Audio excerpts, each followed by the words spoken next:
Ini enak nih view-nya ya, Kang ya. Dia di atas rooftop gini sore ya kan. Iya. Oke lah. Cuman karena kita healthy life, air putih ya kan, Kang. Harus. Cheers lagi kali. Cheers lagi. Itu dia. Jakarta indah, Kang. Ya, Jakarta indah, tapi desa lebih indah. Ih, gile. Kenapa desa lebih indah, Kang? Ya iyalah, seger kan Iya sih. pemandangannya. Nah, kalian kan dari Bandung kan? Saya tinggal di Bandung, tapi saya asli orang tua saya Tasik sama Banten. Asik.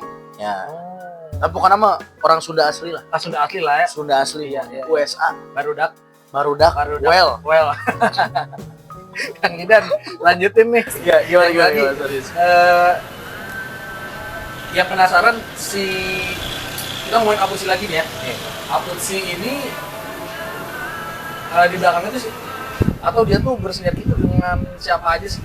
Dan anggaran ini juga dapetnya dari mana ya? Oke.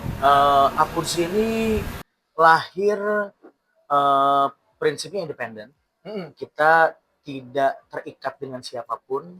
Kita berdiri sendiri, namanya kan usaha. Iya. Usaha kan prinsipnya mandiri, berdikari kan. Iya. Seperti slogannya Pak Prabowo kan, berdiri di atas kakinya sendiri. Ya, semoga bisa seperti itu. Semoga Apulsi bisa seperti itu. Ya tentu dalam organisasi juga tantangannya adalah pembiayaan.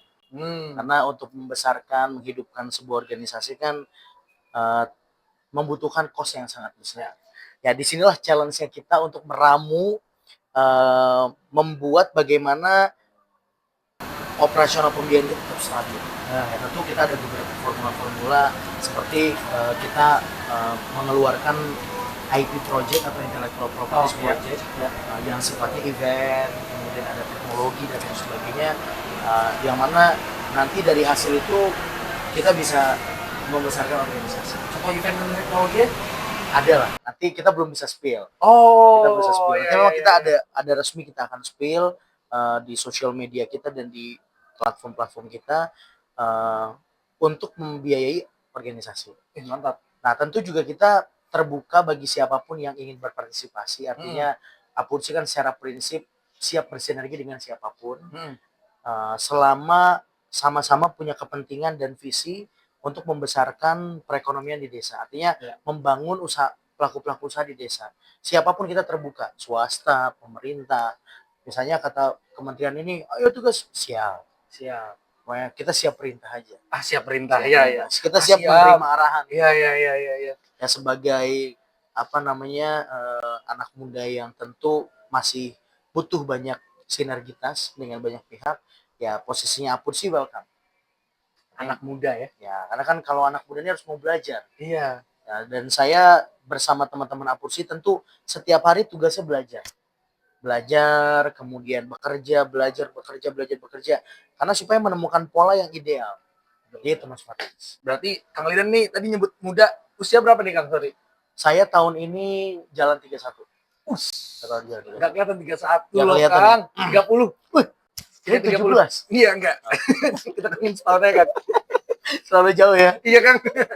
Nah, kalau sama kayak Abdesi atau Kadin itu bersinergi, dan tupoksinya nih yang membedakannya apa nih?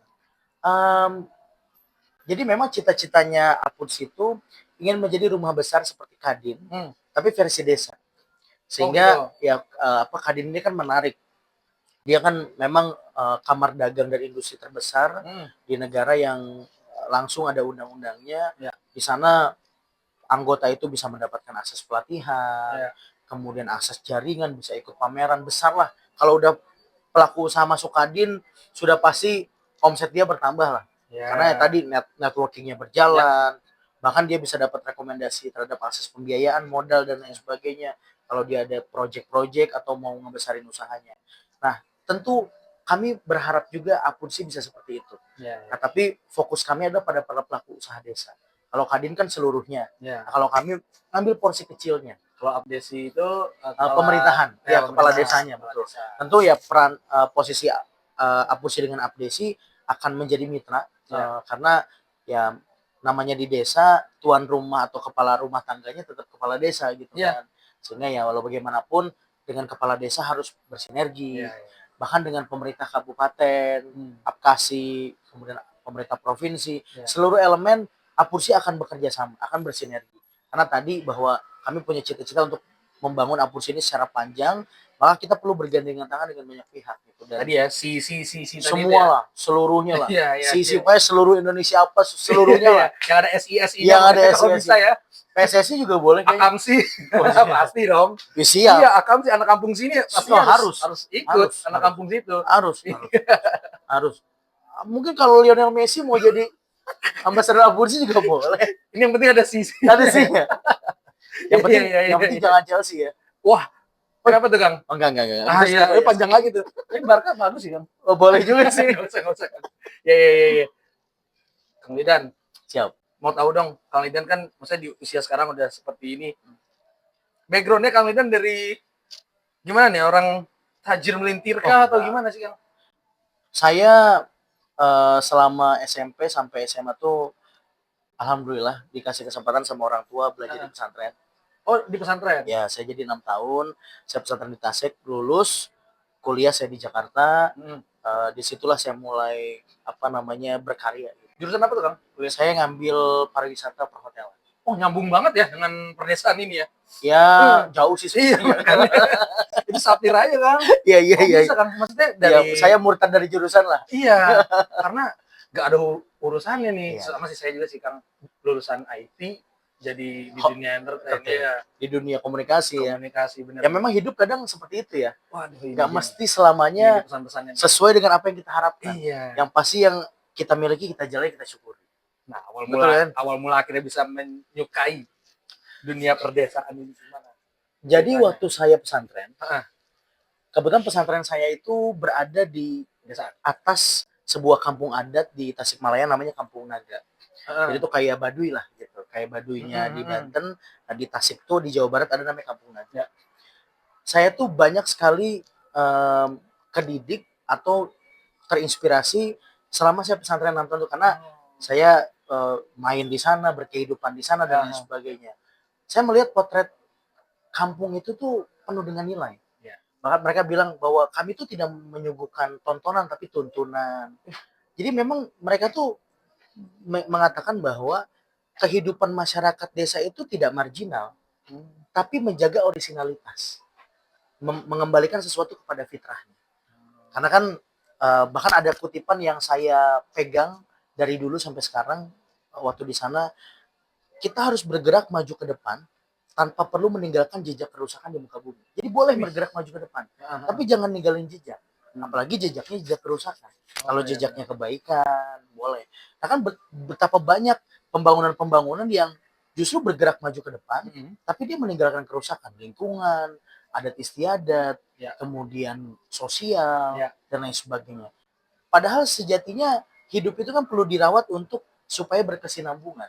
Karena yang akan menikmati bukan generasi kita doang, anak cucu kita. Masa nanti anak cucu kita tinggal cerita, itu karena ada kerusakan lingkungan atau apa. Nah, desa itu menjaga itu, menjaga purivitas itu. Maka kita sebut juga bahwa desa itu adalah benteng terakhir NKRI harusnya. Karena kalau ada apa-apa ya tempat pendidikan pertama seorang anak begitu lahir di desa, diajarin tata nilai, tata krama, istilah misalnya pamali kalau di Sunda ya kan, atau istilah apapun lah, sehingga begitu mereka menghadapi dunia yang nyata seperti dunia perkotaan atau dunia modern, mereka tetap punya nilai atau prinsip gitu. Nah itu juga penting gitu bagi desa. Kenapa desa itu sepenting itu dan kenapa saya secinta itu dan punya tanggung jawab, karena ya saya juga anak muda, putra bangsa, saya punya tanggung jawab terhadap generasi saya dan generasi yang mendatang. Kalau dulu di akademis atau di sekolah, Kang Lidan ini orangnya yang kayak gimana? Wah, apakah memang sudah lurus-lurus saja kah? Atau begini-begini kan? Ya, kenakalan pasti ada. Iya. Tapi ada fun fact bahwa saya dari SD, SMP, SMA, kuliah, saya minus di akademis kan. Oh, saya minus banget. Jadi yang di middle-middle apa yang di bawah-bawah? Yang di bawah-bawah. Saya beberapa kali UN terancam tidak lulus. Tuh. Kemudian kalau ujian kalau pengambilan rapot itu pasti orang tua saya tuh malu sama saya. Kamu kenapa sih? Oh ini bagus, tapi dari belakang gitu. Tapi ternyata ada di doa belakang. guru-guru saya. Ada Heeh. doa guru-guru saya yang mungkin memberkati saya. Iya. Sehingga ya kehidupan itu ternyata semakin kita dewasa, semakin kita besar, kita butuh banyak dukungan. Doa dari orang. Ada yang mau support disampaikan dari mungkin ke orang. guru ya? Terima kasih untuk guru-guru saya, Pak siapa mungkin? ustadz-ustadz saya di Oh, yang di pesantren, pesantren. orang tua saya seluruh, Pastinya. dan iya. siapapun yang telah mendukung saya sampai Iya. hari ini. Ini biar kayak di acara-acara TV Wih. aja kan. Sampaikan kalau ada orang Siap, yang- siap. Itu kayak jadi orang hilang. Atau yang kayak gini, Kang. Apa yang mau Kang Lidan sampaikan untuk Kang Lidan yang masih kecil dulu? Oh. Ya kan? Aduh, apa ya? Ini kita biar mirip. Kalau waktu kecil itu saya tukang tidur. Nah, apa tuh yang sampai bangun? Bangun. Apa tuh, Kang? Dulu kan maksudnya Kang Lidan pasti juga nggak nyangka nih.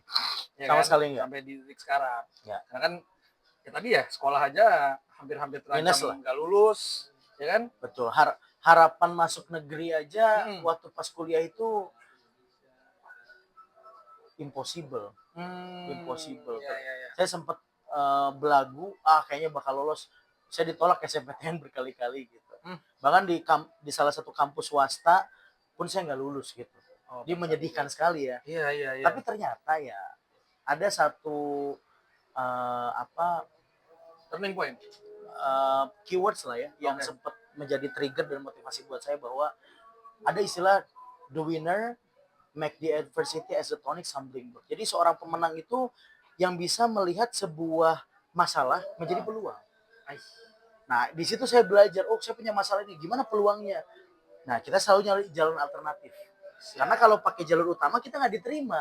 Jadi kayaknya kita mesti jalur belakang. Nah, disitulah terasa cara kita untuk menaklukkan kehidupan inilah. Mantap. Kang Lidan, thank you banget sudah Sama-sama. datang ke sini. Kebetulan juga Thank you. azan maghrib, kita Thank you banget sekalian Kang sholat Faris. maghrib dulu. Siap. Semoga cerita Kang Lidan bisa sangat bermanfaat. Amin. Untuk Kang Faris juga.